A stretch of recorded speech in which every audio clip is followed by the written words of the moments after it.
সুদের ওয়াজ করতে যে মজা লাগে আমার কাছে, মন ডাকো। হ্যাঁ, আর এইটা হিডা ইন্টারেস্ট হিডা, তুই আবার করতে আইস ইংলিশ বলার করে ইংলিশ বলা। হ্যাঁ, আমার কো সুদ খানা ইন্টারেস্ট কা বাবা রে, ইংলিশ নে হে আমেরিকা থেকে আইছে। সুদের ওয়াজ করার পর অনেকে চেহারা কালা হয়ে গেছে গা, ঘটনা কেটে গেল। একজন আমার এই পর্যন্ত মনে 50 জন ফোন দিছে। ফোন দেখে হুজুর আপাতত আপনি সুদের ওয়াজটা কইলেন না, আগে হয় তারা হলে বাটফার নাম্বার 1 তাহির হুজুর। আগে যেমন আছেন এখন এমন হই। 17 বছর আগের থেকে সুদের ওয়াজ শুরু করছি, এখনো কর্মই। কোনো বেটার আমরা ডরাই না, আমরা মোল্লারে ডরাই না। মোল্লার ফতোয়া তাহিরি চলে না, আল্লাহর নির্দেশনায় তাহিরি চলে। সুদ খাওয়া কি হালাল না হারাম? এটা কি মোল্লার ফতোয়া না আল্লাহর ফতোয়া? তো যেই মোল্লা আমার কইছে যে আপাতত আপনি সুদের ওয়াজটা করেন না, বোঝা গেল হে তলে তলে চেয়ারের কাছে ইমান বিক্রি করে ফেলেছে, বোঝা গেল টাকার কাছে ইমান বিক্রি করে ফেলাইছে। এইগুলো এই জন্য আমি বলেছিলাম ডাল মে কুছ কালা হে।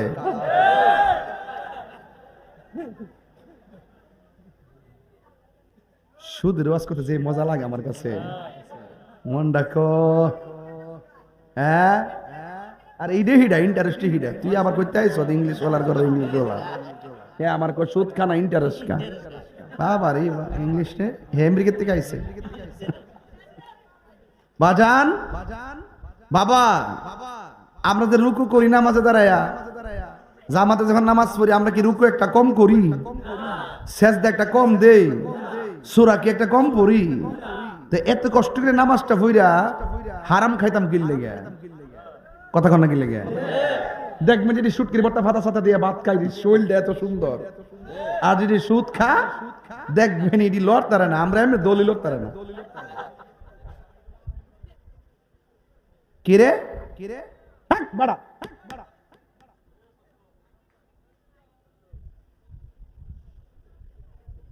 এই ডরেছ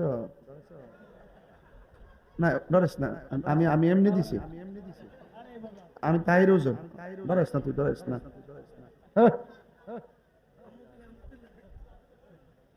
ফালদা উঠছে কলজারা করে কলজে, হ্যাঁ আবার ফিলিস্তিন যাইব, হ্যাঁ যুদ্ধ করবো, হ্যাঁ ঢাক থেকে ফিরাই পড়বো। বাজান কি কষ্ট হইতেছে আপনাদের? হারামের মধ্যে কি নাই? আর জোরে কইন, হারামের মধ্যে কি নাই? Action action! সুদখোরের বিরুদ্ধে, ঘুষখোরের বিরুদ্ধে, দুর্নীতির বিরুদ্ধে অ্যাকশন অ্যাকশন! তুমি কে আমি কে? নীরব না বিপ্লব? পারিনি রে।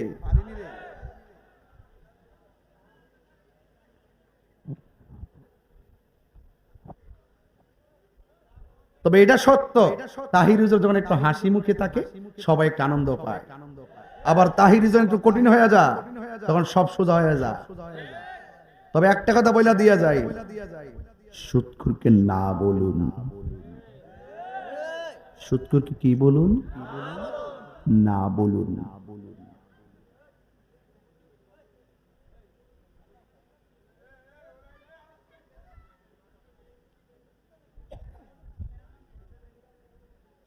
এগুলো কি মানুষ নাকি? হ্যাঁ রে আল্লাহ, রাস্তা বল করলিছে, সর্বনাশ। সবাই আওয়াজ করেন 3 বার কোন আল্লাহু আকবার। ইয়া রাসূলুল্লাহ, আল্লাহু আকবার। ইয়া রাসূলুল্লাহ, আল্লাহু আকবার। ইয়া রাসূলুল্লাহ। আমরা নামাজ চাই কি চাই না? রোজার দরকার আছে কিনা? মা বাবার খেদমত দরকার আছে কিনা? সুদ ঘুষ খাওয়ার দরকার আছে? পাউডার ধরে কয়ে দিয়ে যায় আজকে, এই 3 ভাই একসাথে আছেন, সুদ দিয়া সুদে টেহা লাগায় বিদেশ যাইবেন না। 3 ভাই মিল্লা অটো চালাইবেন। কি চালাইবেন? দিনে যদি 1000 রুজি হয় 3 ভাইয়ের কত মাসে? 3000। এত নতুন নতুন হিসাব, উনি খুব ভালো হিসাব জানে। নতুন কয় হাজার? প্রতিদিন 1000 হলে 3 ভাই কয় হাজার? তো 90,000 যদি ওই জায়গা 4 মাসে কত হইব মোটামুটি 60,000 বুঝলে বুঝছি আপনার এলাকাতে খুব করা ওই হিসাব 3,60,000 3,60,000 দিয়া 4 লাখ মিলে দিলে একটা বাইরে বিদেশ পাঠাইবেন, 2 ভাই বাইরে থাকবেন, মায়ের খাইলেও মনের মধ্যে কোনো দুঃখ আর কষ্টের টাকা দিয়া বিদেশ গেলে এই টাকার ভিতরে বরকত হবে। আর হারাম দিয়ে যদি বিদেশ যান এই টাকায় বরকত নাই, চাকরি নাই, টাকার মধ্যে বরকত নাই। যেমন যুবক বিয়া করার সময় কয় আমার ইটা লাগবে, হিটা লাগবে, বাইক লাগবে, প্রাইভেট কার লাগবে, এ সব যৌতুক লোয়ার পরে 3 দিন পর ওই ললো না একবারে ডিভোর্স দেয়া জায়গা কি লেগে জায়গা ওইটা শুরু হইছে হারাম দিয়া, হারামের মধ্যে আরাম নাই। কথা কন ঠিক কিনা? এই পোলাপান যৌতুক নিয়ে বিয়ে করা চলবে? ভিক্ষা করিস না পোলাপান। আল্লাহর কাছে বলবেন আল্লাহ আমরা এমন টাকার মালিক বানাই দাও যেন আমি সাজায় আনতাম পারি। রাজি আছেননি সবাই ইনশাআল্লাহ? রাজি আছেননি? দেশ উল্টে গেছে, হিসাব হইলো জামার ভাই তাই বউয়াইতের বাড়ি এরা খাইব অলিমা, আর এই জায়গা জামার পক্ষ থেকে বউর বাইর যায় 300-400 বরযাত্রী। পৃথিবীটা উল্টে গেছে। শান্তি কেন আসবে? আমরা নিজের মাথায় নিজে কুড়াল মারছি, তাই শান্তি আসছে না। কথা বলেন ঠিক কিনা? দেখছেন না ইরান আক্রমণ করছে, অন্যান্য ক্ষমতাসীন রাষ্ট্রগুলা চুপচাপ। মুনাফিক নাম্বার 2।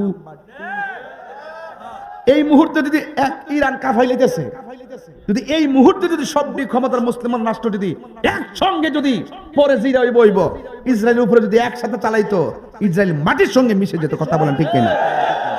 একমাত্র আমাদের সমাজ অধপতনে যায়, তাদের কারো সমাজ, আমার সমাজ, আপনার সমাজ, সব সমাজ অধপতনে যাওয়ার মূল কারণ সমাজের মধ্যে কিছু মুনাফিক আছে, তাদের কারণে।